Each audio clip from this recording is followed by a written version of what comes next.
What is going on, everyone? Thank you for coming to another More You Know Monday. This is Jeff from HardToComeBuy, and I got my buddy over here, Shelby of Shelby Comics.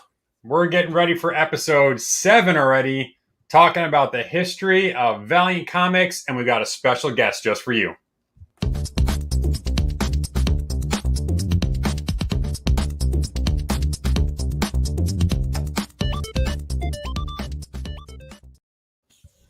Shelby, how's it going, man? How was the weekend? Oh, it's okay. It's okay. You know, I did something I haven't done in over a year. I got out of the house and went to a toy show. That's right. I saw that video you dropped there. Yeah. Man, I'm jealous. How was it? What'd you pick up? Oh, what do I have in reach anymore? Oh, I picked up, I love anything 70s and odd. So I picked up a set of Super Friends bed sheets. Holy cow, I used to have those. Yeah, you better go check your closet. You don't anymore. But yeah, the pillowcase, the fitted sheet, and the regular sheet. So, and you know what's really crazy is I actually have the matching curtains that I bought about 2 years ago. So I didn't know they had curtains, but all right on, man. yeah, they're dark blue, but that a couple little toys I can't reach right now because even though I cleaned this room, it's already messy again, so I can't reach it. Then a bunch of comic books. A couple of cool things. A lot of stuff I've already sold on the auctions. So, that was quick. But I still got a couple of goodies hidden back. Don't worry, there's still a few goodies hidden back. But yeah, they can go over to my channel, Shelby's Comics, and definitely check out that video. Do a nice little walkthrough of the convention. You know, definitely trying some video editing there, and yeah, they can check out everything and see my haul there. So right on.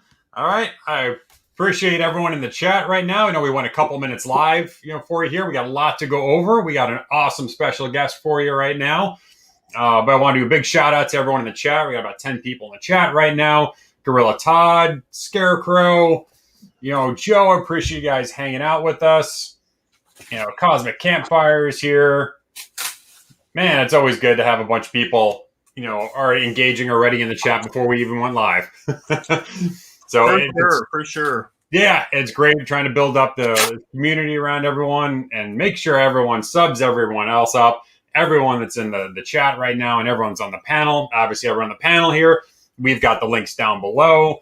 But follow each other. We're in the chats. Again, everyone's putting out some killer content. Scarecrow is growing right now. He's putting out some great videos for him. Of course, Gorilla, has got a great auction he does twice a week and his teacher's lounge that he does.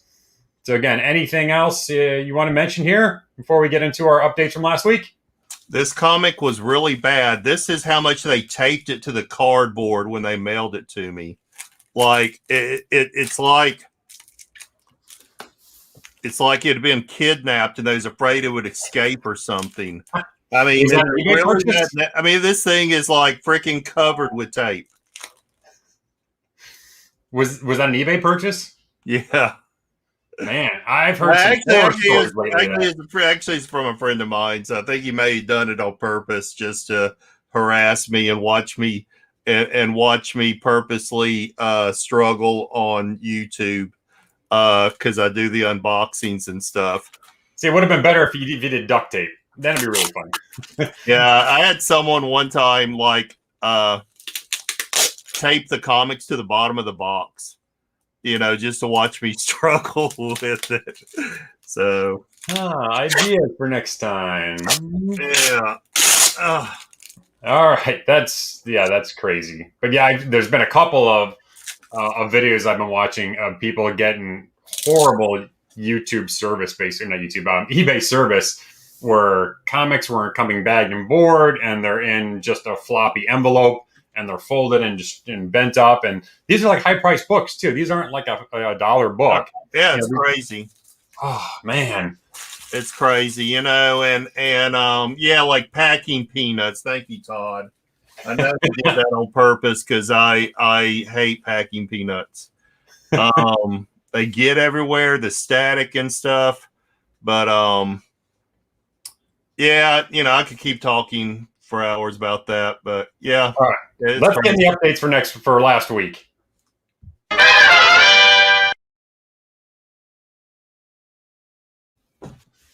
All right.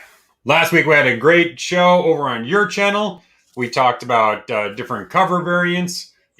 What kind of feedback, what kind of questions you get after that? I had several people on the auctions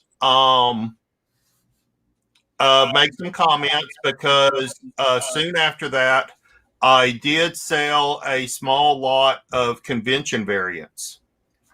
And I'll have to admit, they actually went, they went for they went very well, which is about what I would. They should. Yeah. Once people had seen the show, and then I explained that there was only 1,000 copies made, plus they were put out at conventions, and such. So I think, so a few people did at least comment, like they understood now. Oh, that's a convention variant. Oh, that's a retailer incentive. Oh, that's a, whatever, right?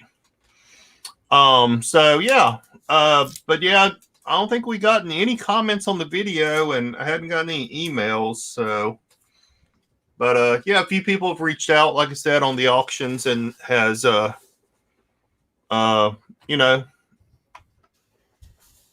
enjoyed the knowledge. What about you? You've heard anything on anything the past couple of weeks? No, just the big thing are people looking at second prints right now. Yeah, talking about some of the earlier ones were more the different colors for the ink variants that were used back then, but really kind of bringing that a little more to attention. And we've seen how hot second prints are right now, and even undervalued ones. Like first appearance of Cable and everything, which you can still buy a second print for that for $5-10. In a lot of cases in high grade. But you see how much the first print is going for, even though the second print is a much lower print run. So I've had a couple of comments about those, but that's about it. And a few people have commented about maybe doing a little bit more on some of the other kind of slides you did and touched on a little bit. So maybe we'll go into depth a little bit more on some of those. Yeah. It was definitely just an overview of the evolution of variants, and how it's tied to the printing process, and then B, just all the different types of variants, because there's a lot. Not every variant is alike, right? I mean, you have the cover, you have toy variants, you have DVD variants, you have, just I don't know how many I named off. I think there's about 10 different categories that I had there. So, right. It's like that Friends episode when they had the quiz and the guys and girls were playing each other in trivia. And it was, I forgot what it was. I think it was Joey and Chandler were trying to guess how many categories of towels Monica had. And at the end of it, he just guesses, like, 27 or something like that. Right. Yeah. So, hey, I see a lot of new people that I haven't seen before. Cosmic Campfire, I think, I think this is your first time here. I'm not sure if I've missed you before. I apologize. He goes by many names. Goes by many names. Okay. Joe M. So yeah, definitely. Be sure and I'm on my path to 250 subs on my YouTube channel. So definitely hit the link below in the description and sub me up if you haven't already. And the Department of Truth #1 5th secret variant. Yeah, some of these things, man. You got secret variants. And oh, that's a great idea, Scarecrow. I haven't thought about that. Make trading cards. Let me put that up. Like there you go. Scarecrow's got it right now. I actually know a person that can make me trading cards. I actually used to do some artwork for card game, Star Wars Destiny, and you could make really? you could make proxy cards. Proxy cards were tournament legal, and so I would make my own artwork and stuff, and get my own cards printed and everything. Oh, and that is cool. Yeah. Okay, so maybe maybe we will see those trading cards soon. Yeah. K-Pop, how's it going? Matthew Fox gets in here. You missed everything. We gave away all the big prizes already. We're almost done. They're gone. No, we're just getting started. You guys made it just in time here. Yeah. We just. So we're going to get into it right away here. We got a lot to go over. We've got, friend of the channel, friend of the community here, both on IG and YouTube. You know him as the maniacal comic madman, Southern Comic Geek. Jason will be here right now.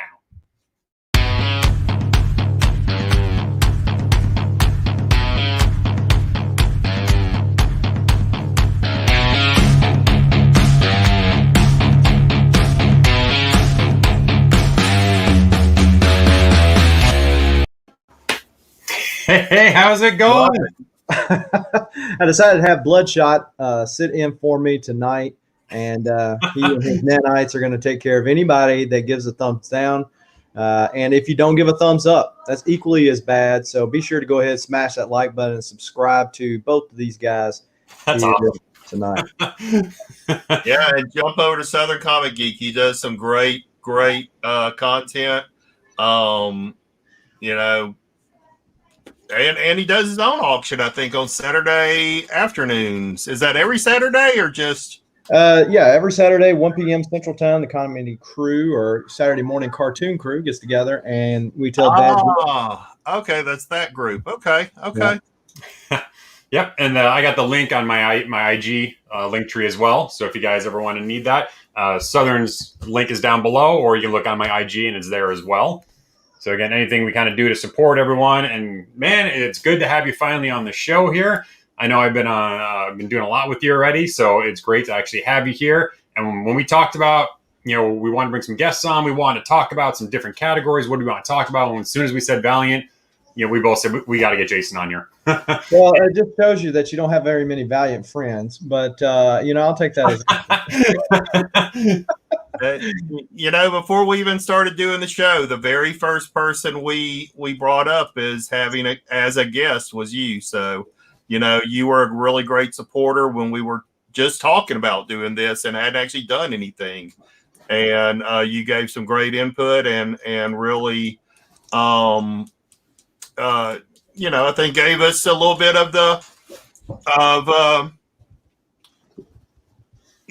incentive to do something, so we appreciate you, man. Well, appreciate y'all inviting me, and love talking about Valiant Comics. Usually it's to myself and the 20 people that watch that video. No, it seems to be a very niche fan base, and which I'm fine with, because if you collect what you love, you don't have to worry about nothing else. And which I like a lot of other things, as y'all can tell by my videos. And so we got Horserside. He's got a few Valiant comics himself in the chat. Yeah, definitely. And yeah, like I said, when we first started this little more Mondays, that's what we both said. We said if it's just us talking, that's fine, because we just want to talk about the history of comics and kind of go into it from there. And if no one else does it, that's fine.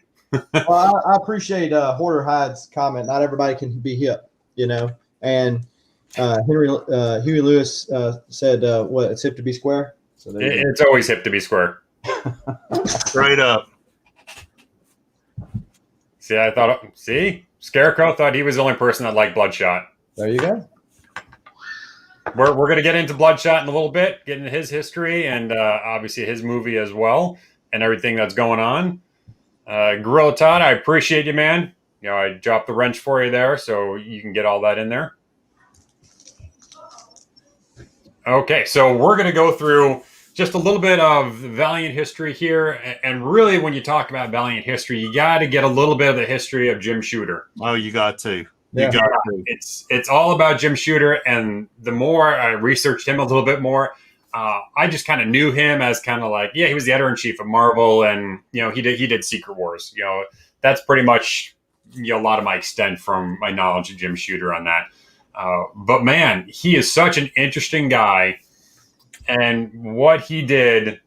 What do you got there?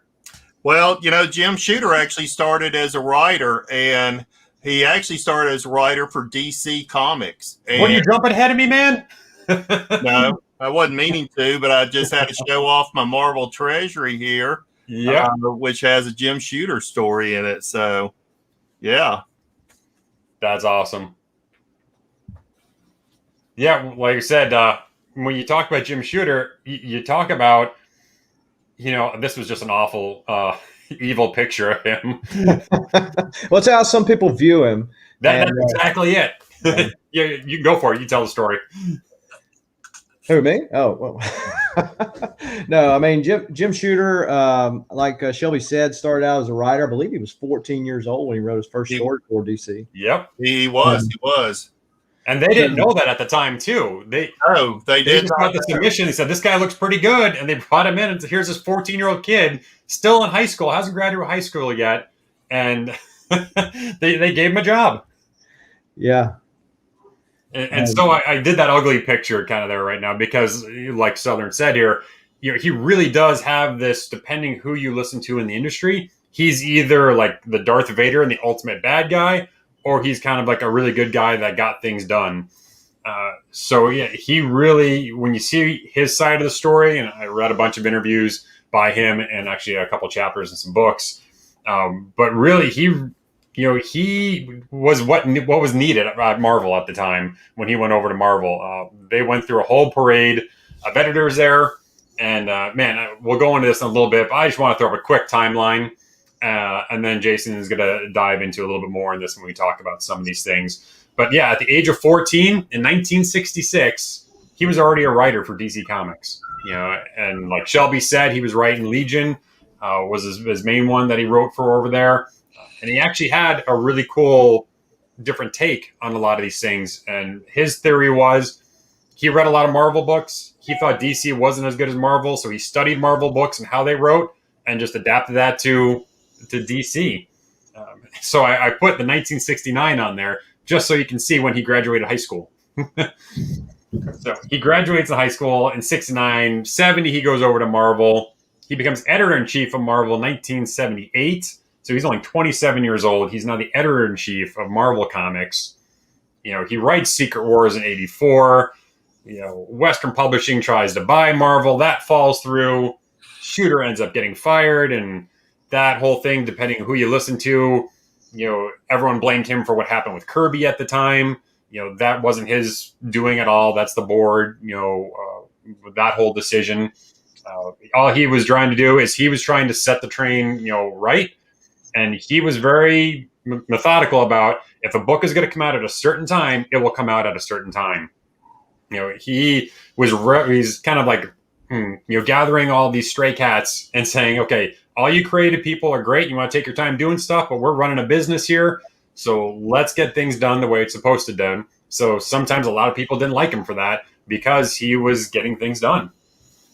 Yeah. And Jim Shooter was also an artist too. He did a couple of issues of Spider-Man that's out there. The numbers escape me at the moment.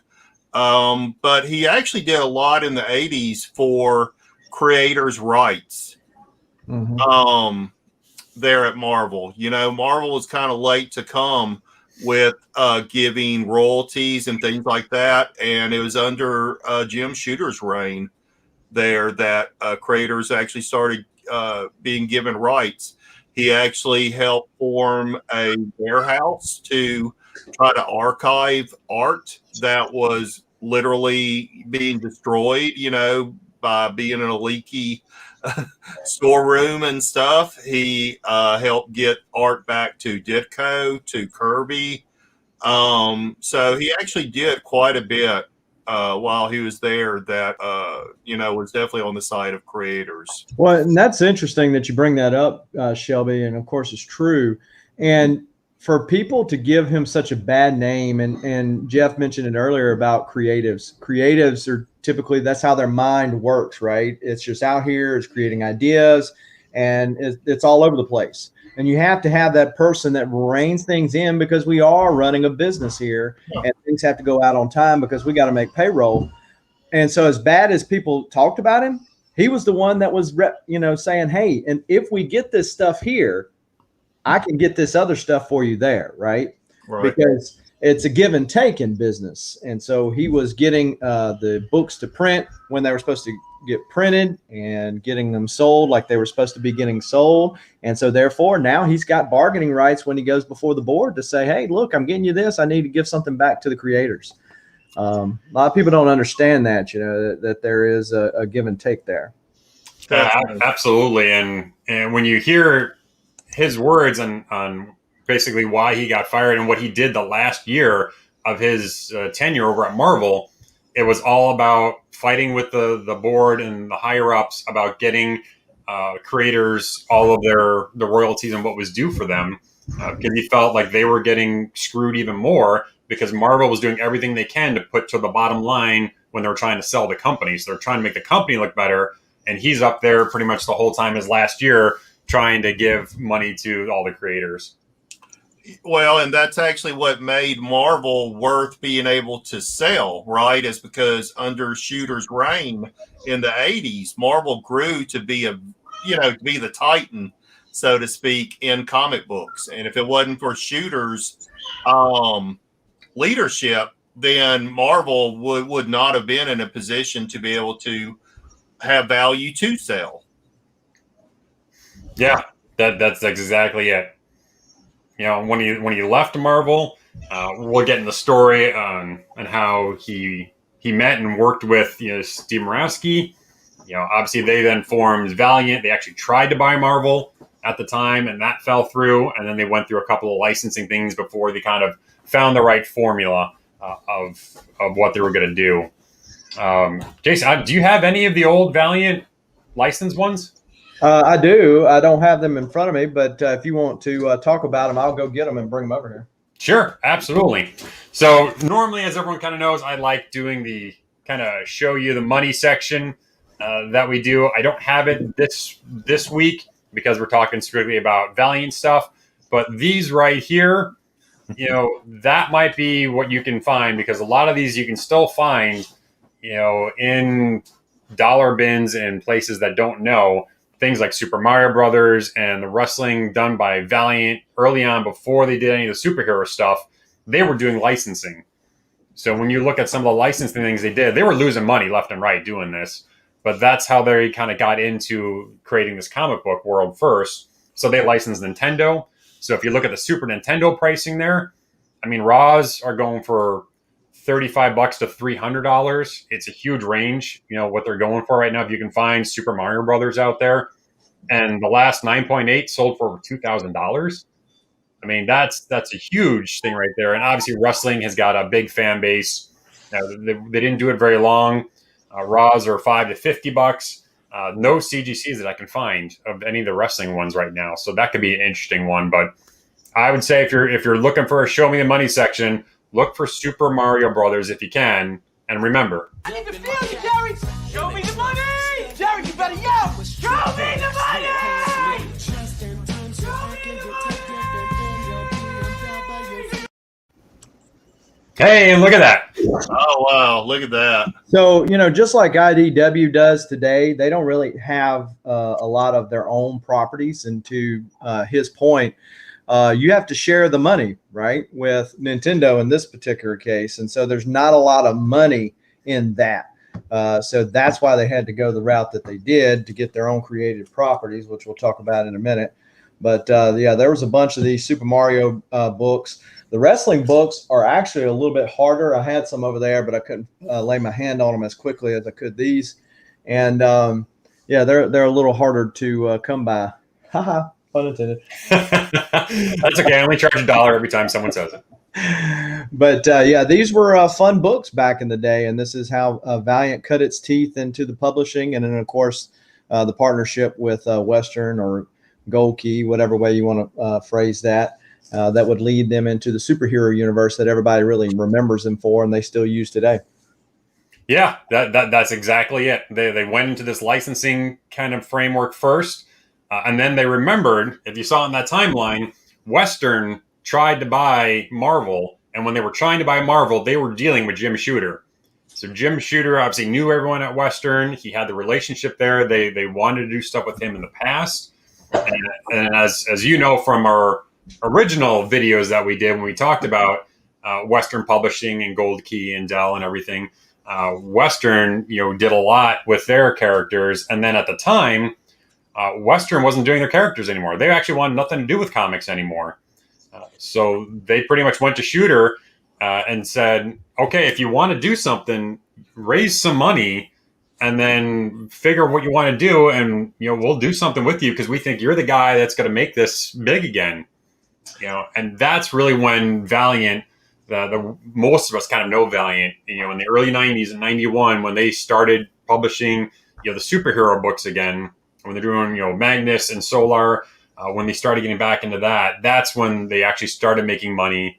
They brought in some big name established people like Bob Layton, Barry Windsor Smith. And I know you got some stuff you're showing there right now. So let me get you up here. There you go. Right there. Oh, look at that. So signed by Jim Shooter just last month. And, oh wow! So yeah, I mean the thing with the licensed properties, it did get them on the thing, but they had to have something to build with, and they chose to go with the Gold Key properties because, as Jeff mentioned, with the former relationships that Jim Shooter had.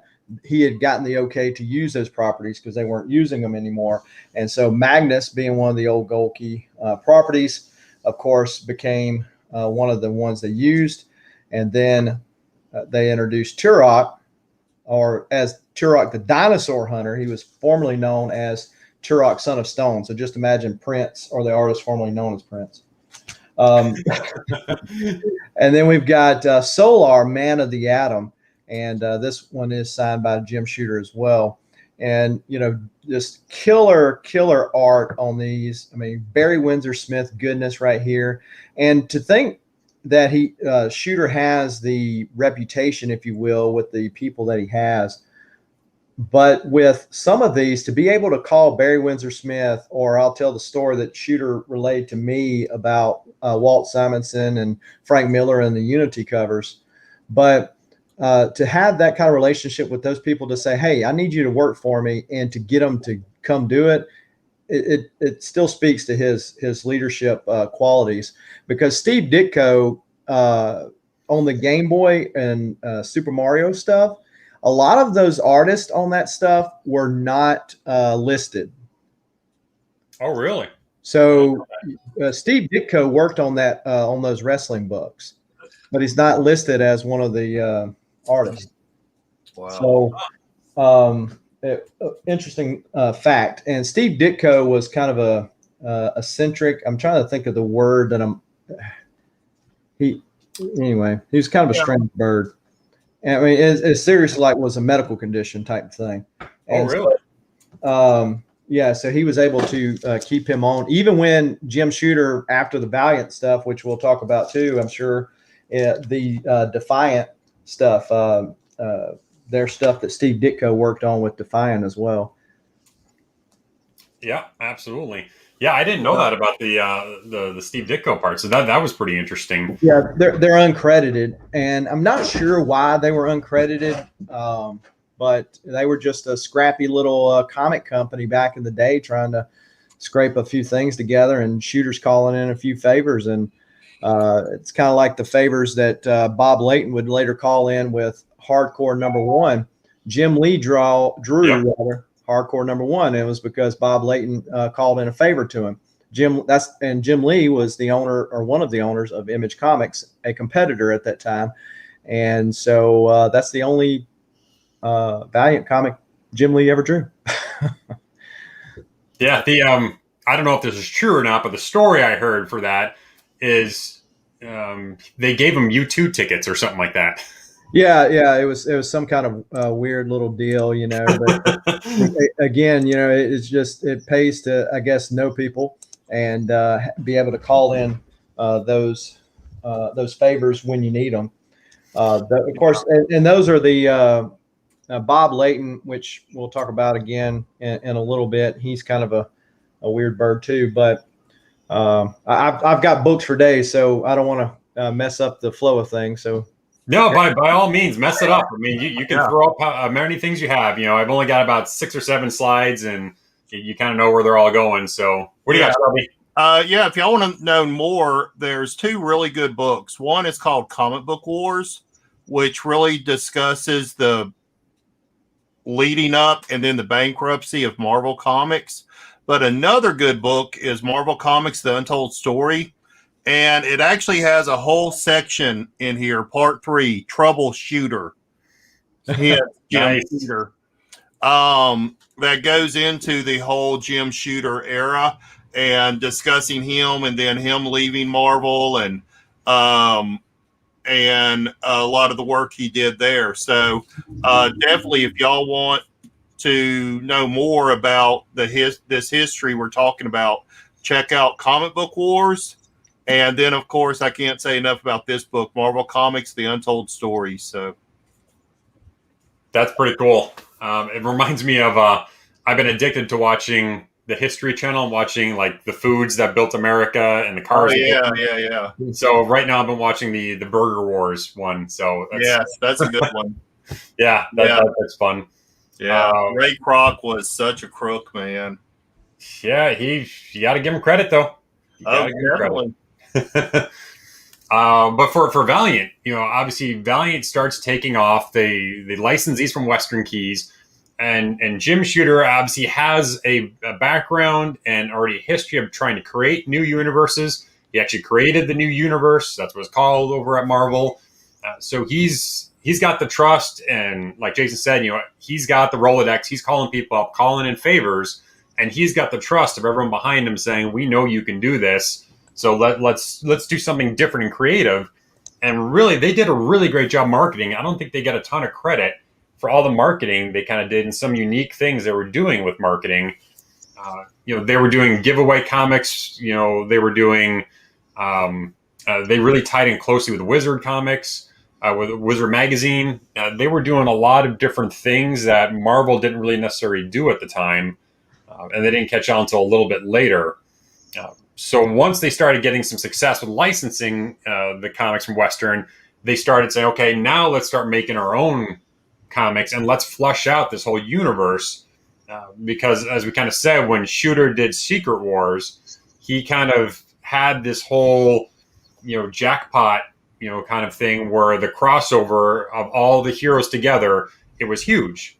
Obviously when they did Contest of Champions under him, that was pretty big. And then when they did Secret Wars, we know how much that's still popular. It's still going up in value right now because of what he did, what groundwork he laid there for him.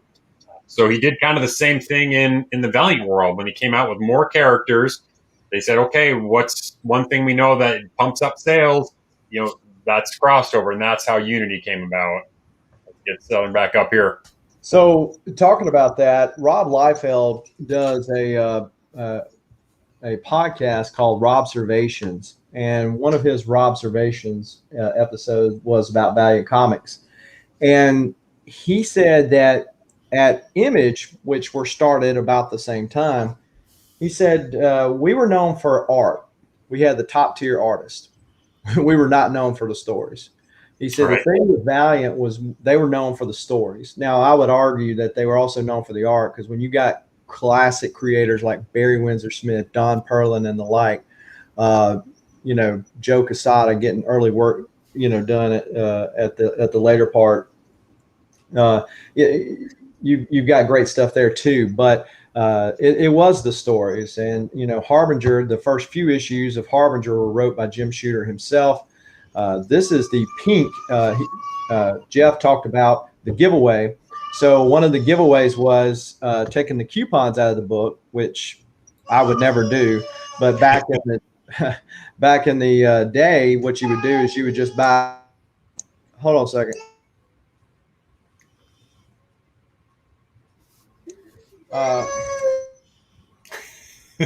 Some technical difficulties here. Sorry about that. So, so I would just like when they had the poly bags, I would just buy one that keep poly bag and one to open. So similar here to the coupon stuff. This was one of the coupons giveaway. This is the pink version. Now there is a non-pink version of this Harbinger Zero, which tells the origin story of Peter Sanchek, but the non-pink one comes with the graphic novel, which collects, I think, the first 6 issues. What's up, Sans? Bringing some fresh baked cookies up in here. Dropping the cookies. So, but yeah, so this is a pink one. This is the mail away, and it's signed by Jim Shooter. That is one of the more expensive Valiant books that you find out in the about. And then you also have Harbinger #1, which again Jim Shooter wrote. This is a hard book to get into a high grade. I think it's because it was a thicker book, and then down here at the bottom it would split, and CGC dings it pretty well. But this is one of the more desired of the, you hear people refer to as pre-Unity books. Harbinger was definitely that. But they did know how to market some books. Obviously, Jim Shooter doing what he did at Marvel and Unity. Of course, there's some more Barry Windsor Smith goodness right there. And that is the red logo. There is one that's blue, and that's pretty common. But these were given away for free, as you see right there. And CGC actually used to have Valiant labels, and this is one of the Valiant labels that CGC. Oh, wow. That is cool. But yeah, so Unity was a great story. Valiant still is the 3rd largest connected universe in comicdom, and it was very tightly knit universe. So if one thing happened in one issue of Harbinger, it affected somebody else in Hardcore or in Bloodshot. They were that connected with each other. So anyway, no, we're not talking about Rick James. But yeah, so there's definitely some goodness when it comes to Unity. Is this the part where we talk about Unity, or is there a separate slide for that? No, you can talk about it now. We're talking about crossovers, so that's good. So this is Eternal Warrior #1, done by Frank Miller. Of course, Frank Miller's better work is back here, in my opinion. I don't really care for much for his work these days, but people think about Daredevil, think about Dark Knight Returns, and that type of thing. But he did the connecting covers for Unity, and there were 2 sets of them. There was this one, and then the ones that Walt Simonson did. So when it came to Unity, this is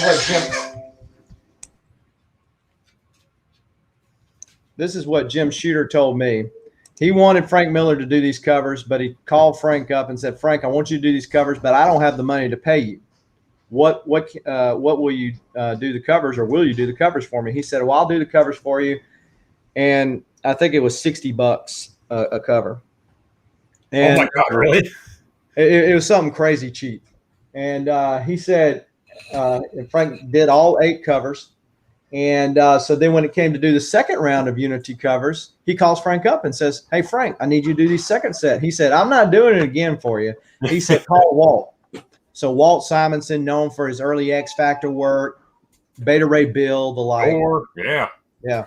So he calls Walt up and says, "Walt, Frank recommended you. Can you get this for me?" And Jim Shooter, or Walt asked him, says, "Well, how much did you pay Frank Miller?"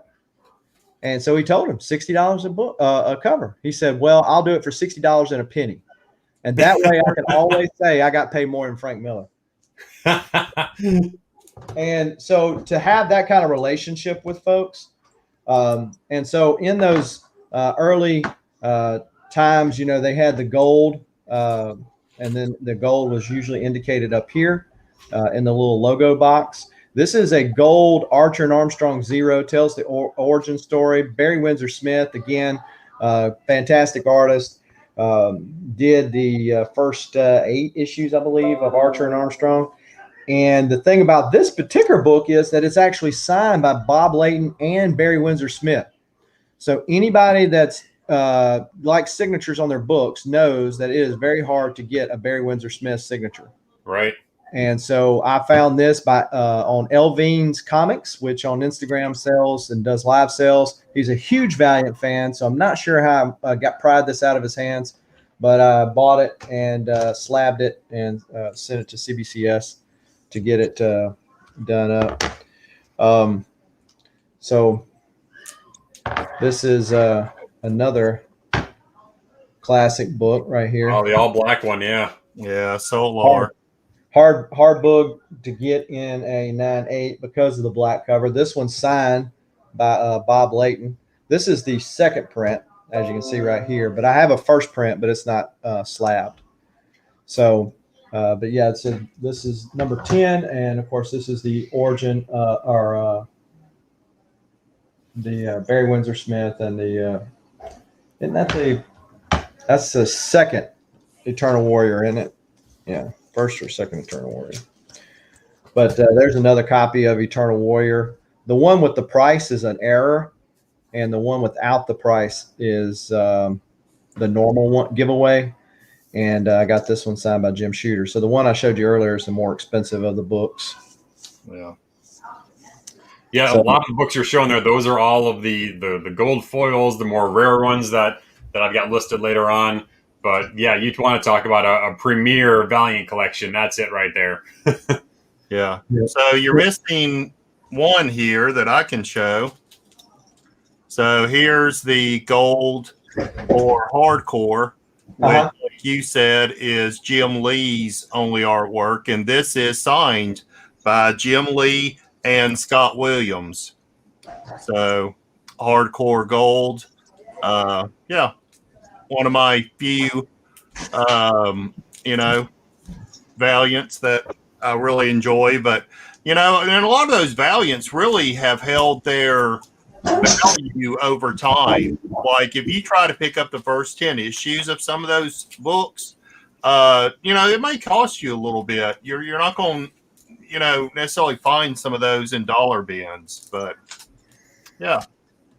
Yeah, I mean, definitely what kind of helped them in the beginning was, it was obviously tied to the comic industry, and they kept the print runs fairly low in the beginning for those early issues. And then as comics started blowing up in the 90s, late 90s, I mean, that's when you really started seeing the mid 90s here is when you start seeing these print runs just go absolutely crazy. And of course, everyone's ongoing running joke is, you can find Turek in any comic shop you go to because they printed almost 2 million copies of Turek was printed. Yeah, so I mean, Turok is one of those books you can typically find in a dollar bin. Bloodshot won almost the same way, which incidentally, not only was Valiant very instrumental in marketing and stuff like that, they were the first chromium cover ever. They were. And so they were also the first glass comic cover ever also, which that wouldn't happen until several years later, but great Barry Windsor Smith cover right here. If I find these on the cheap, I pick them up. I've got 22 copies, regular copies of Turok #1, 2 gold copies, and one of the Valiant Validated Signature Series, which is another marketing thing that they did. Yeah, when they exploded these print runs there, they actually, I don't know if the right word is fired Jim, because he obviously owned 20% or so of Valiant. Do you know the whole story on how or why he was fired from there? Well, okay, a lot of speculation, right? Right. I couldn't find anything concrete. That's why. Yeah. So my understanding is that there was some riffraff at the top, and that Jim Shooter kind of blames Bob Layton for some of that. And I don't think that they work too well together or have that great of a relationship these days for that reason. But then, of course, he ends up getting, sued. And so he didn't get any of that Valiant value there. So. Wow. Yeah, so he gets kicked out. Bob Layton takes over. Obviously that's where a lot of these animosity, comes from. So he takes over. Layton then starts open the floodgates on the printing press, printing out huge copies of Bloodshot, of Turok, and then with the success they saw of Unity, obviously their sales were starting to decline. They say, you know what? What would be better than doing something with our universe? Let's do something with Image Universe as well, and let's bring all those together. And that's going to be massive. Yeah. Yeah. The only problem is like what we were talking about Jim Shooter faced at Marvel, is you have a lot of creators over at Image. You don't have a lot of leaders at Image. Yeah. And so Valiant is doing their own. Image, not so much. And so you have delayed print runs, etc. And it was just a cluster flop from the beginning. Thank you, Scarecrow. Between you and me, maybe we can corner the market and create scarcity so that we can do it. Market manipulation on Valiant right here. There you go. I think you should just shingle a roof in those books, and they're I can conduct heat that way. I mean, that's cool. Well, they're chromium covers, so you should be able to turn into a solar panel. Or there, look at that. Did you see? Was that a pun? Solar panel? Oh no! It could have been. Man, but I mean, if chromium ever becomes a rare metal, I'm good. Between all the Exo Zeros and all the Shadow Man Zeros, I should be good. Yeah, I want to see some of those. Yeah, zoom in on him on those, because I haven't seen a lot of those other chromium covers. Wow, look at that. This is a Shadow Man Zero. Now, this is one of those that you typically find in a dollar bin, and I pick them up. It's a great wraparound cover.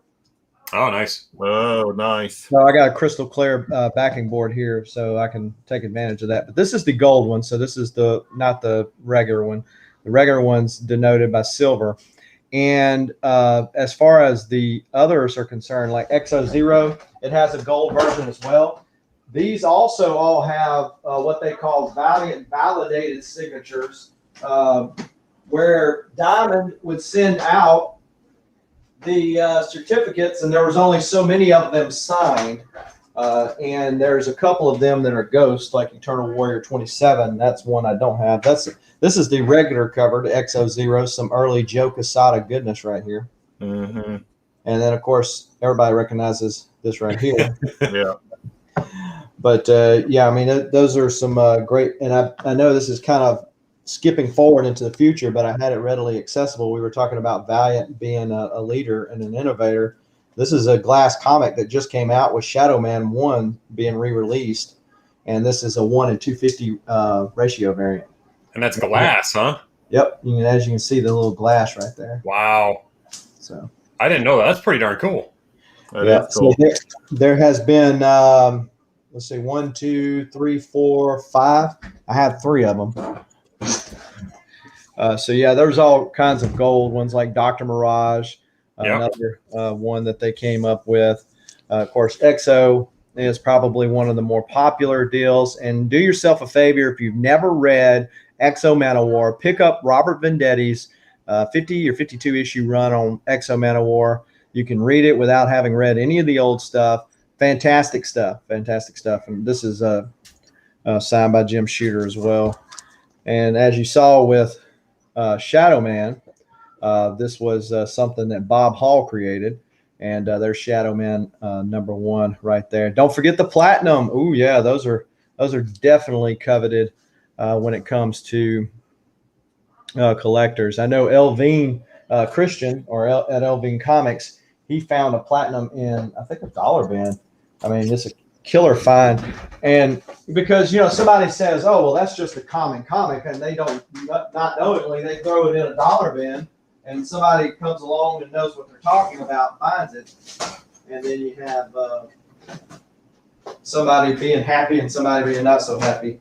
But this is a gold copy of Bloodshot Zero. Again, Joe Quesada goodness right here. And it, too, is a wraparound cover. Yeah, love those dollar finds. I mean, that happens with all of them. I every weekend, I'll try and dig through the dollar bins and I'll find a couple of good ones. I'm like, why is this a dollar bin? Well, what's so funny is I collect, so I have almost every one of what people call VH1, which is the Valiant Heroes, the first generation. I certainly have all the pre-Unity stuff, but I'm talking about even afterwards. I mean, I got the whole run of Turok, whole run of XO, so on and so forth. I'm trying to get the Acclaim titles, which weren't really good. And I know we were talking about Acclaim buying Valiant out.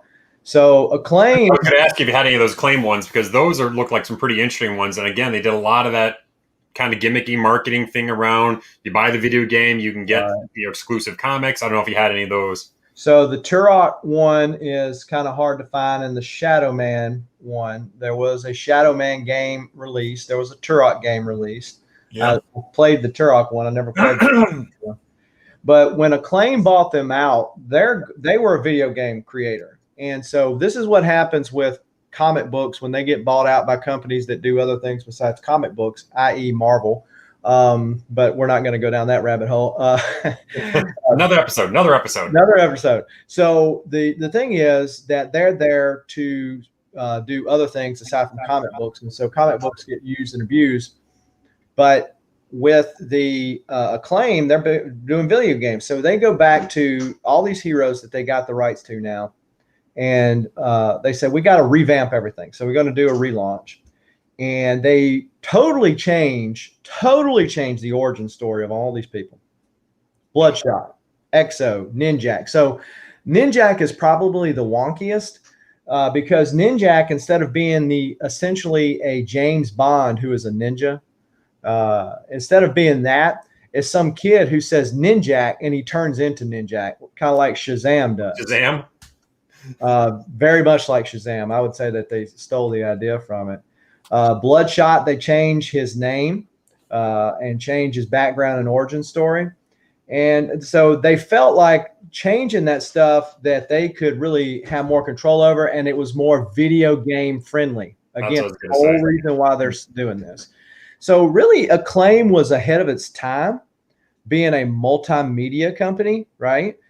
The problem was Acclaim didn't know what they were doing. The second problem was that they were at the time of the perfect storm when the comic book industry was falling apart and they had run up all this debt. And of course, we all know what happens with GM and everybody else. It's good while it's good, but when it's bad, maybe not so much. So Acclaim fell apart, and the Valiant characters went into bankruptcy for a number of years. Yeah, I mean, it really was. Well, if you look at that, it really was in 95 is really when they kind of went out of business, and they didn't come back around again until 2013. Yeah, let me show, before we go into that, let me show this book. So this is basically the last hoorah Acclaim tried to do with Unity. So whenever you hear anybody talk good about Valiant Comics, it's usually Unity. Everything pre-Unity is great. Everything after Unity sucks. That's kind of a broad stroke, but that's what people say. So what Acclaim said, well, look, everybody talks great about Unity. Let's redo Unity, and let's bring back some of the heavy hitters. So you notice that Jim Shooter's here, Jim Starlin, Joe Rubenstein. So they pulled out all these big guys to bring back and recreate the old magic, get the band back together. Let's do some good stuff. It was a flop. It was one of 6. They only ever did 3. And it fell apart. It was, again, the last hoorah. Let's try one more time to make it happen before things fell apart. And then, of course, that leads into being bought out in 2005, which one person would say, why in the world were they bought out in 05 and then were not using the properties until much later? And I'm glad you asked, and I have a comic if I can find it. Maybe you didn't ask that question, but it would have been one. I did. Everyone heard me. You guys heard me, right? I had the comic right here, and I've got all these different stacks now. To show kind of how all over the place Image was and Valiant, and we talk about these Unity and crossovers. when Valiant and Image went together for Deathmate, all the Valiant comics came out on time when they're supposed to. All the Image ones, because for some reason they didn't have Valiant do all the publishing for it, they split it. Said, okay, Image, you guys do your couple books, and we're going to do our couple books. Valiant books came out on time. Image books came out late. The Valiant book was the last book, and it ended up coming out before the Image book came out. That was supposed to come out before that. So it was people couldn't even read the story because the last issue came out before the issue before it, and it was just a mess. Yeah, you're right, Hoarder's Hide. I just picked up that Dynamic Forces. I found it in a comic shop. I can't remember what comic shop it was I found it in, but I was like pretty stoked about it. Well, I do remember it was Excalibur Comics in Shreveport, Louisiana. But and we were talking about dollar bins earlier. I'll be looking for this obscure stuff that's not really worth a lot, but just to fill the collection in. And I'm like, yes, I found something. They're like, what'd you find? Yeah, I found an Acclaim book. And they're like, oh, wow. Oh, okay. But this is the reason why.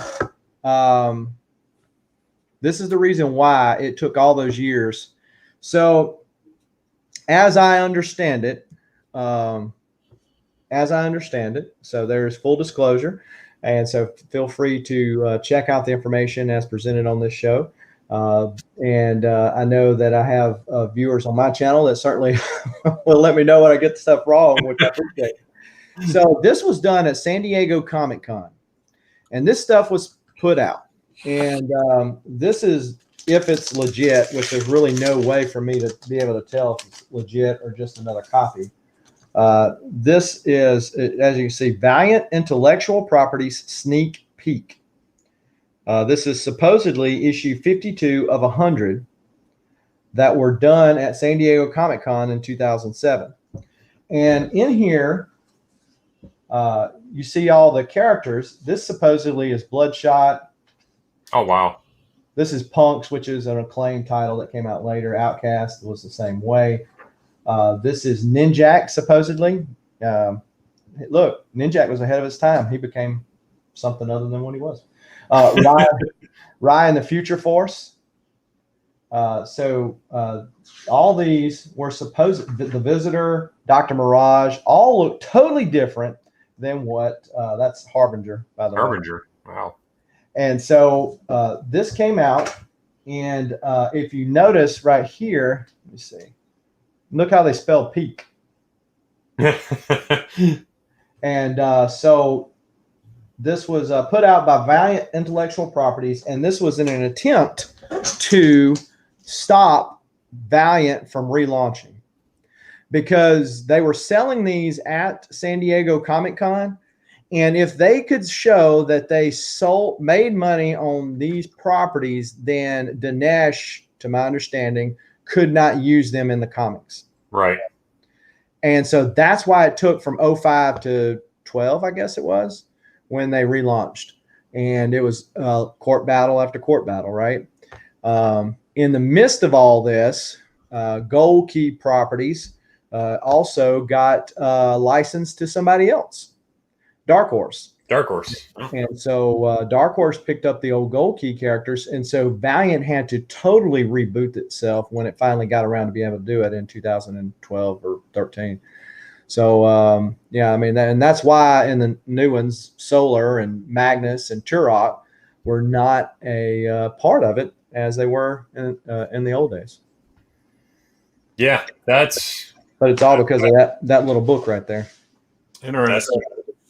Yep, as long as you can show proof, and a lot of companies just, outside of obviously the comic industry, when we're talking about licensing stuff, if you can show it's in commerce and you've sold it somewhere, it throws monkey wrenches in all kinds of places. Yeah, copyright laws, right? Yep. Yep. Yeah, so it ended up being obviously sold to DMG, the movie company, and that was kind of, obviously it was owned by Acclaim before, multimedia we're talking, and now it's owned by this basically movie conglomerate company.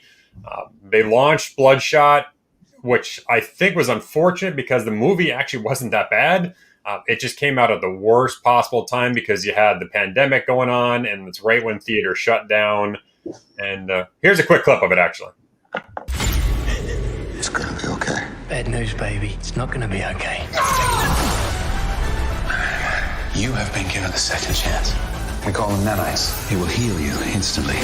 I'm gonna find the man who murdered my wife. Revenge makes you exceptional.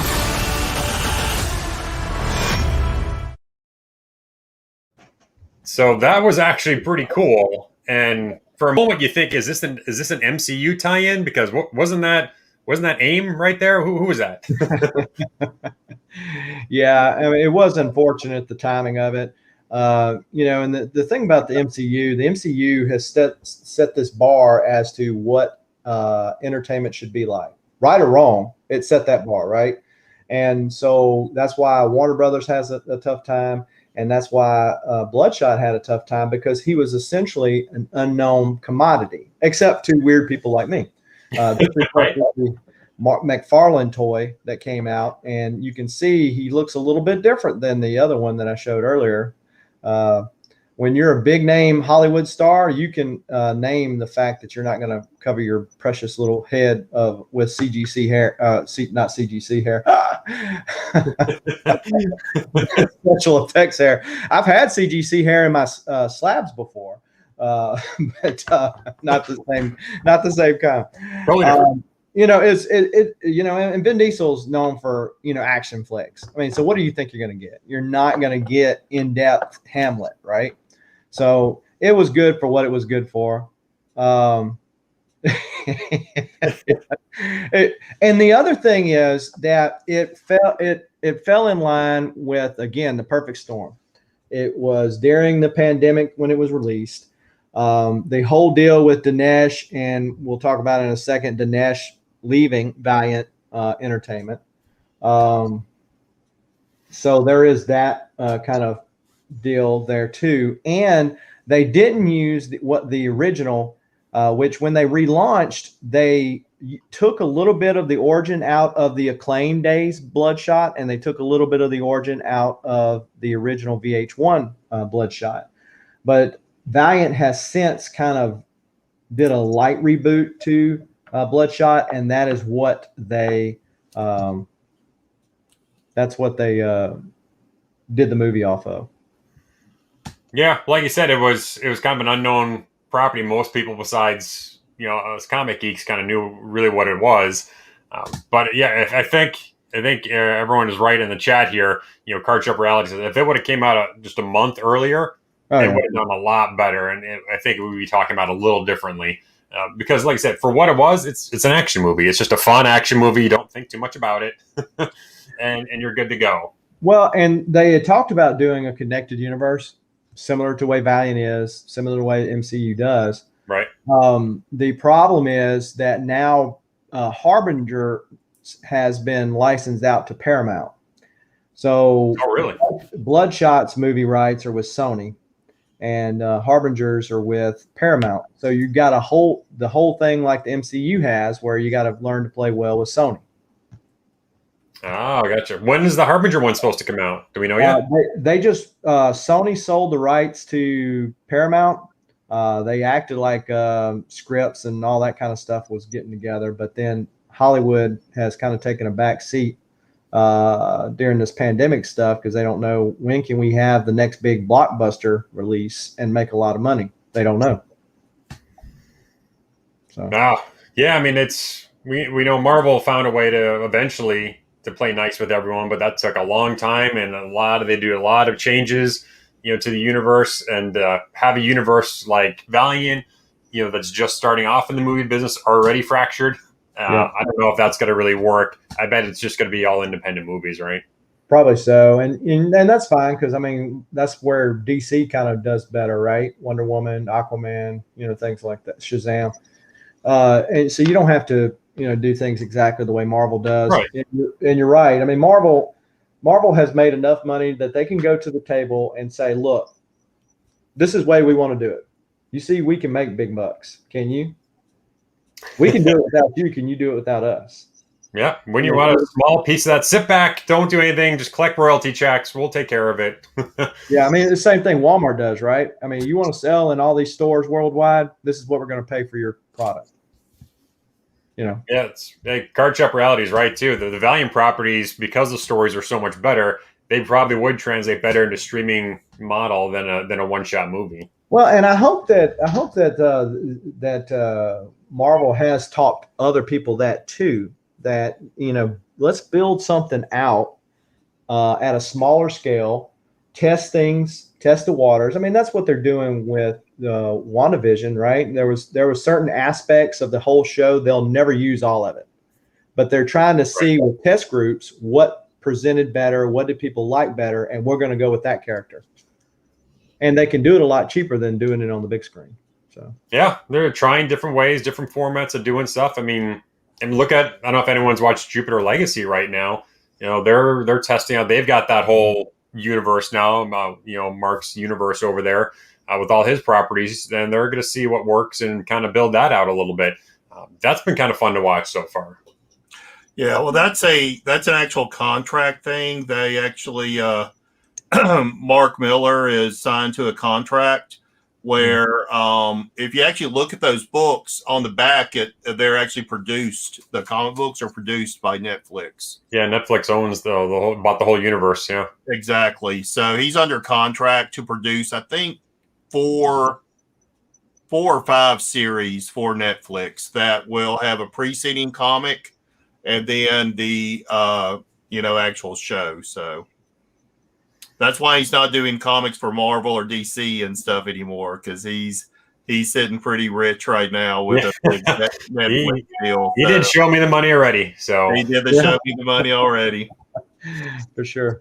Yeah, I just got some of the top key books that Jason already talked about here, just so you can take a screenshot, save it, take it with you when you go to the dollar bins, because these are some really rare ones that if you find, hopefully they're in good condition and you can slab those, because these are worth a good amount of money, especially if you can find them high grade. So talking about this one, and this is one of the ones that's on your list, but this is I don't think a well-known fact. I didn't know it until another Valiant collector showed it to me. So there are two versions of the Rise Zero. There's a glossy and a matte. Right. But just saying that, they look almost exactly alike. The way you're able to tell the difference is you see this line right here that runs down the side of the comic. Yep. So that's the first page you're seeing. So the cover is a little too short. That's how you know it's a glossy version, which is the more expensive brand, right? Okay. So if you don't see that line, it's a matte version. It's the matte version. Okay. There are usually two different versions, but I didn't know there's an easy way to look at the cover and tell. And so, yeah, I got the glossy version signed by Shooter. I'm going to wait and get Bob Layton to sign it too and get it graded. But this is a glossy version right there. Because a lot of times people don't know how to tell it, or sometimes people unwittingly say, hey, this is a glossy version because it's a little shiny. They're almost exactly the same. And that is the only way to tell the difference between the two until you get it back from CGC and they say, oh, this is the matte version, and then you get your feelings hurt because you pay too much for it. So we want the line. You want the line. If you got to choose between the two. I mean, I have several of both, but I mean, if you got to choose between the two. Of course you do. This is one that's fairly easy to find still. You can usually find it. Oh, I've seen that. Yeah, I've seen it. This is first appearance of Ninjak. Outside of costume and then in his costume in the next issue. Oh. This is an easy one. 7. Actually, did you see the YouTube series, Ninja vs. Valiant? Yeah. What'd you think about it? I just saw it. I just started watching it before we came on live, so I want to finish watching it, but that looked pretty cool. Yeah, so I'll tell you something about. Can you hear me okay right here? Sure. I'm walking over here to my bin and pulling more books out. So that's why I keep walking away. So is this a claim sale? Can we claim these? Yeah, right. This is Ninjak versus the Valiant Universe. This is what he's talking about. For those of you who are not familiar with it, it is on YouTube. You can. It was piecemealed out originally, and now they put it all together. But this is signed by every one of the actors. Oh, how cool is that? That's cool. They did 30 of them. This is number 22. Now, the most famous of them is the guy that played Bloodshot, Jason David Frank, also known as Tommy the Green Ranger on Power Rangers. Ah. So yeah, there is the COA that goes with it. But yeah, so that it was pretty cool. And the reason why they did this was because Dinesh and them knew that the way to get their stuff out was to let people know that how good this stuff could be. So they teamed up with Bat in the Sun, which does a bunch of other good stuff. Yeah. I say low budget. I mean, none of us want to write a check for what they pay to make this stuff, but it's low budget from the sense of a Hollywood, blockbuster, right? Right. So, yeah, they put this stuff together and to put out there so people could say, huh, there is some interest in these characters like Ninjak and Roku and Exo Man of War and Bloodshot and Shadow Man and Livewire and all them. So, yep. I didn't know they had a comic book of that either. So that was pretty cool. Yeah, so they did a comic book rendition, and they had several different covers of them, and this is the one that they all signed around. There, Shelby. We got another one we can put in the hopper. I just saw that. Yeah, I'm not familiar with Eagle Comics, to be honest. Or Atlas Comics, that'd be another good one too. Yeah. No, Atlas, of course, we're familiar with. Yeah. Yeah. We got Malibu on the list too. Talk about that. Image might be one of the next ones we do. Well, I mean, when you talk about Image, you can't talk about Image without Malibu, right? Yeah, right. They were their first distributor. Yep. So, yeah, so there's a lot of fun stuff. A lot of times people say, oh, well, Turok won. There was just so many of them. Name me a comic book back in that day there wasn't a billion of, right? Of course. Yeah, of course. There was just so many comic shops. Comic shops were taking them as fast as they could get them because the kids thought that they were going to be millionaires and their parents thought they were going to be able to pay for the kids' tuitions and things like that. And, of course, it all went bust. So sounds kind of familiar to right now, doesn't it? Vaguely familiar.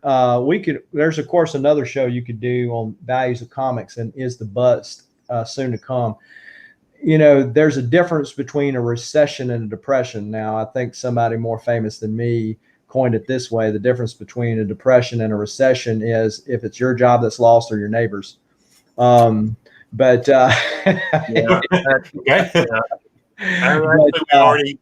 already have that show in the can. So yeah, I figured as much. And so, I don't think it's I don't think it's going to go bust like it did back then for a number of reasons. But no, and what we put together was really just looking at the reasons why people are thinking that, and then leave it up to the viewers to whether they, believe that or not. So.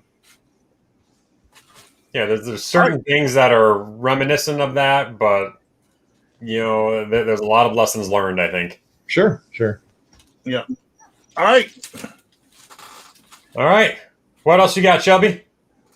That's it for me. You The want to kitty do cat? giveaways? You got the kitty cat. Jason, you got anything else on your side? Well, I was going to say that you can give away the kitty cat, but I don't think Shelby's going to go for that. Well, because normally we do the giveaways right now, so we can do a quick giveaway here. I know Shelby off his last video has got a nice giveaway. All right. Good deal. Shelby, you want to go first? Yeah. So I'm going to give away a Turok Dinosaur Hunter number 1 and 2. Can I win?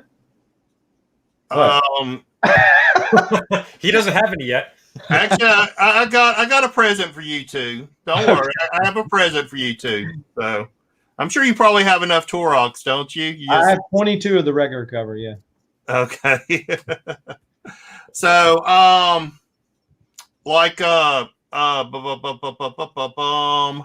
earlier, we said what Turok's original name was in the Dell and Gold Key days. So the first person to tell me that real name will win this beautiful copy of Turok Dinosaur Hunter number 1 and 2. Beautiful. Not beaten up, not molested. Can you do a start line and y'all tell me the original name of Turok back from the Gold Key days? All right, got a start line in there. And then if there's ever this price goes up on the metal in here, you're good to go. Yeah. So who's got the original name right now? Who can Google it faster? They may not want these. They're like, dude, we already have enough of those. Hoarders Hide. Yeah. All right, Hoarders Hide. I don't know you. You can hit me up over on IG and give me your shipping information. I'll be happy to send those. And be sure and go over to my channel and, sub me up on YouTube and sub me up on IG. And then for you two guys, What happened? hold on. The two Utes. Switched my other camera. So for you two guys, there we go. You want me in high def? For you two guys, I'm going to send each of y'all. So I have 2 of these bag of Valiant Comics, of Valiant Comics. Oh, how cool is that? Yeah. So, some 90s goodness. It has 3 Valiant and 2 Image books in here. So yeah, I'm going to send each of y'all one of these bags. So Jeff, you get one, and Southern, you get one. So if you want to, y'all can pick which one you want. The Deathmate XO. And like I said, I have 2 of these. They're still bagged. Value bagged. I'm going to send one to each of y'all. That's awesome, man. I appreciate that. That was pretty cool. Hey, so one thing I didn't really we didn't really talk about. So of course this is Magnus the Robot Fighter #1. Yeah. The Gold Key. So this is his first appearance, and so this is a book that really is underappreciated. I think a lot of the Gold Key stuff is just the awesome painted covers. The covers are awesome. Yeah. And so this is actually in the box to go to the presser because on my next CBCS submission. But you can actually get these for fairly cheap over on eBay. You find somebody snoozing on something. There was nobody that bid on this one. So it was a lot undervalued. Of course, I like to collect sketch covers. I happen to have this one here too. This is a recent pickup. Rags Morales, who done a lot of the early Turok work, done some work for DC and et cetera, did this Wolverine 1 homage with the Eternal Warrior. Ha, that's cool. And so when they rebooted the Eternal Warrior, he had these scars across, and he was known to have an axe. That was something that they put in there because he didn't back in the day. Additionally, I collect, and I know there's other Valiant collectors that are out there that collect the cousins, so to speak. So like all the Gold Key stuff, because the Solar, the Turok, the Magnus all came from there. I'm sorry. See, Hoarders High is correcting me here. He wants to give the exact, names and stuff. Yeah. Dell and Gold Key had interesting ways to label stuff. Yep. But yeah, so there's those. I collect those, and then also collect the shooter companies that came after there, because after he left there, he started Defiant Comics, and then also Broadway Comics. Both were short-lived, but there's several books, and none of them are big keys. But if you're a completionist like me, it's called a sickness to some, completionist to others. And there's those. And then now Dinesh, since he left Valiant, has created Bad Idea Comics, which is a newer thing. And as you can tell, Valiant has this history. They fired a guy that brought them to the table and made them successful. And then he goes on and does his own thing with Jim Shooter. Dinesh, same thing. And, he's okay. He's not hurt. And Warriors of Plasm. That's right. That was the main title for Defiant Comics that they read. It was funny because when I met Shooter last month at the Comic Con, I said, "Look, I collect all your stuff, Valiant forward, right? Because I said I even have Warriors of Plasm 0 that was in the previews magazine." He just kind of chuckled. I'm sure he's heard it before. But it was just interesting. But I've got the Bad Idea Comics, so I've gotten all the Bad Idea Comics. I'm lucky enough to get a first print of ENIAC from the comic Oh, shop wow. with for cover price. Yeah, I mean, love them or hate them. I mean, Bad Ideas making a huge buzz right now in the industry. I mean, it's amazing marketing genius because what they Yeah. did with Heroes Trade, and then now ENIAC and this whole deal. And I heard Dinesh, I forget what YouTube channel it was. Otherwise, I give him credit. But he was interviewed on this channel, and he said, "Look, I've made money. I'm okay, right? We've already been successful doing a comic thing. We did it at Valiant, right? And so I called a few people: Robert Vendetti, Matt Kent." David, what's his last name? But I mean, these were successful people. It was like, hey, let's just get together and make some cool stuff. And so they have first print and not first prints. Yeah. Now their problem is distribution, but I figure they're going to get that under control. But aside from that, I mean, they've put a run on the market, and they've cracked down on speculators buying 20 copies before you go to the comic shop on New Comic Book Day, which I'm sure that most collectors would appreciate. Oh, there you go. Yeah, they sent out these boxes for free, I think, promotional stuff to comic shops. So, this is free, kind of gives you a little preview. Like there's ENIAC, which looks super cool. But yeah, I think they did a great deal with like sending out these promotional books, kind of getting some interest going. Bringing in some, top artists and writers that maybe you haven't heard of. But, yeah, I think they might have a little success here. So, yeah, and just showing off some books again. How about Brushed Metal? Ooh. Ninja number 1, or Ninja K. So, for those of you who don't know, on that last run that they did, they said, hey, it's not really Ninjak, it's really Ninja K. So there was a Ninja A, a Ninja B, etc. Oh, like a Weapon X kind of thing? Or 007. Or 007. Right? So, yeah, same thing. And so this is the brushed metal version. I plan on getting Miko Sion to sign this when I see him at the Cowtown. Shelby, are you going to go to that? Where and when?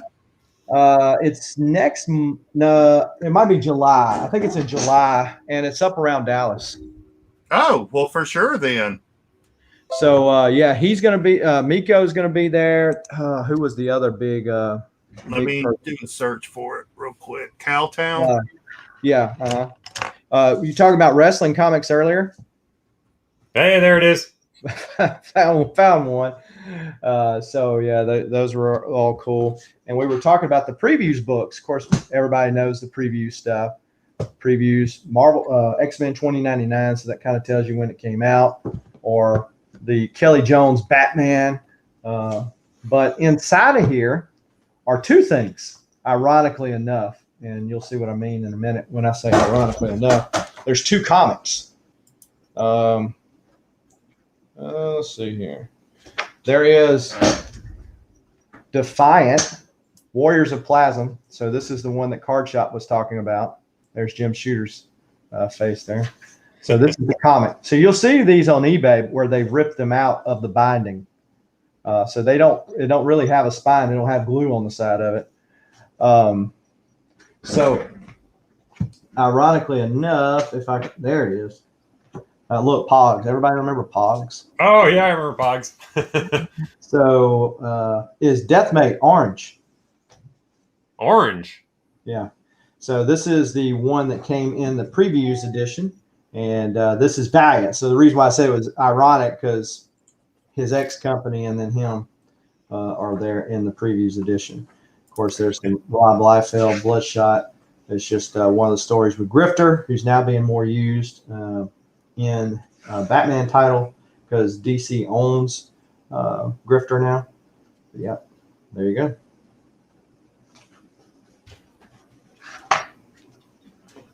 Very cool. All right, I got one more quick giveaway since we still got 10 people watching right now. So let's do one more quick giveaway. We're going to do Dr. Mirage number 1 here. and talking about the shiny foil of goodness, Joe Quesada, Exo Manowar Zero. So the question, if you're paying attention, how old was Jim Shooter when he started writing for DC Comics? Yeah, they didn't know there was going to be quizzes, did they? We always quiz them. So, yeah, Dr. Mirage, that was a short-lived run, but they relaunched it and they retconned where or she was Dr. Mirage. But anyway, a little bit different. I think Hoarder's Hide got it. Yeah. Hoarder's Hide got it. 14 years old. That's awesome. Hoarder's cleaning it up. Shoot me a message on IG. Give me your address and I'll get that stuff over to you. I appreciate you jumping in and chatting along with all of us here. Look at all these numbers coming in. 21, 29, 25. He was 27 when he became the editor of Marvel. I mean, man. And just amazing, the career this guy has had and what he's accomplished and done. And we didn't even talk about the play that he wrote. I notice it says Jim Shooter tells all right here on the previews. Oh, yep. But anyway, talking about what Jim Shooter's doing now, I asked him, was there anything in the works? Because he did write I believe he wrote I think he wrote all of them. I know he wrote the Magnus and the Solar stuff for Dark Horse, which eventually went from Dark Horse to Dynamite, and Dynamite just killed the whole thing, which is another thing altogether, but it's stupid what they did with it. But he's actually doing a how comics are created or whatever with Image. And it's supposed to be a book. And he said, hey, they've already paid me, so I imagine it's coming out. Oh, wow.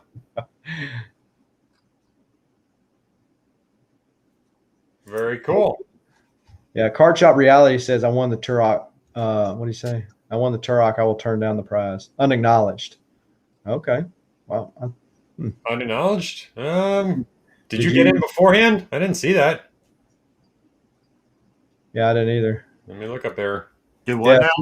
No, the only thing I see is I am being silent, not answering. Right.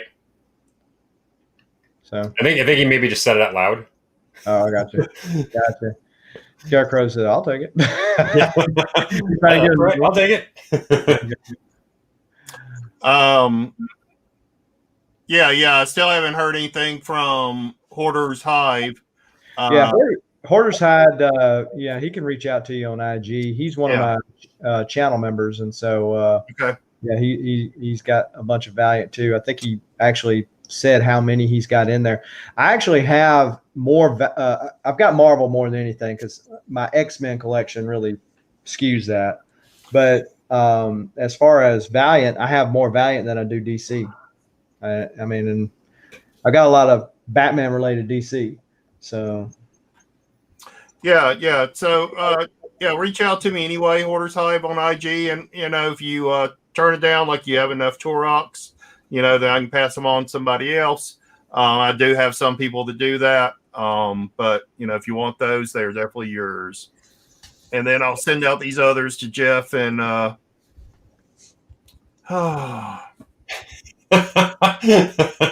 first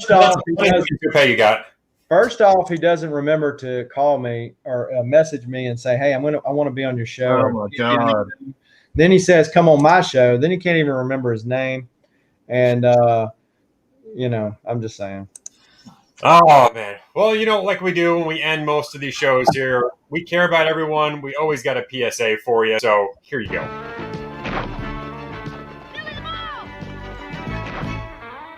Turkey, now we might lose. Hold on there. Flint! Will yelling at Billy help? Not really. Look, if you want to play your best, you got to play like a team. Yeah, Red! It's tied up! The next time you get angry over a bad play, remember you need teamwork to win, not arguments. Now we know. And knowing is half the battle. G.I. Joe! So remember, if you have a guy named Billy on your team, don't let him be goalie. Yeah, Thorne, it looks like I'm not sure if that was the message. It wasn't? I thought it was.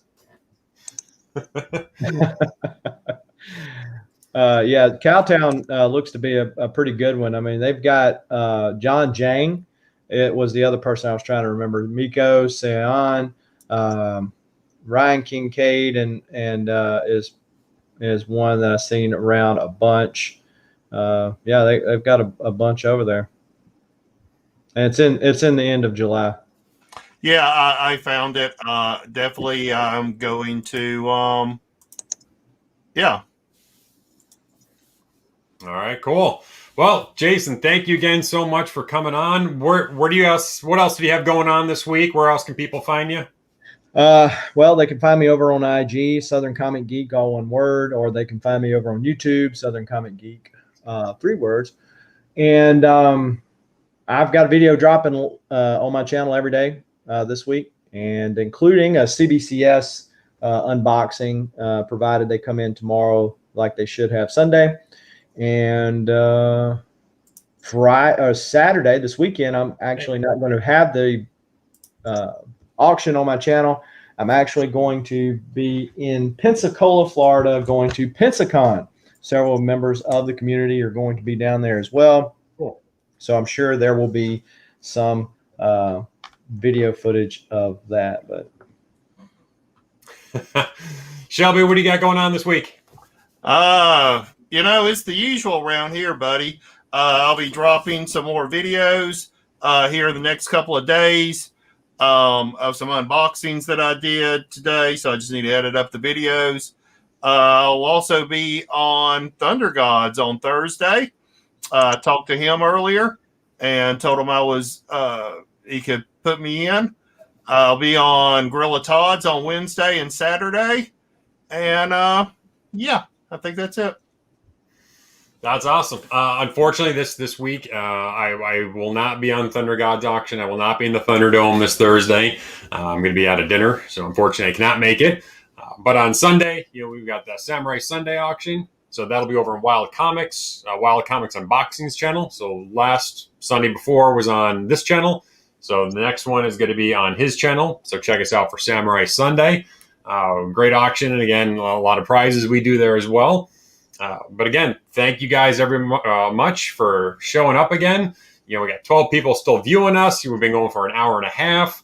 Jason, thank you so much again for coming on and sharing all this Valiant goodness that you got here. And thank you for everything you do for the community. We all really appreciate it. And Shelby, now get us out of here. All right. Remember, everyone, it's tough out there. Let's try to be good to one another. And most of all, peace, love, and comics. See ya. Adios.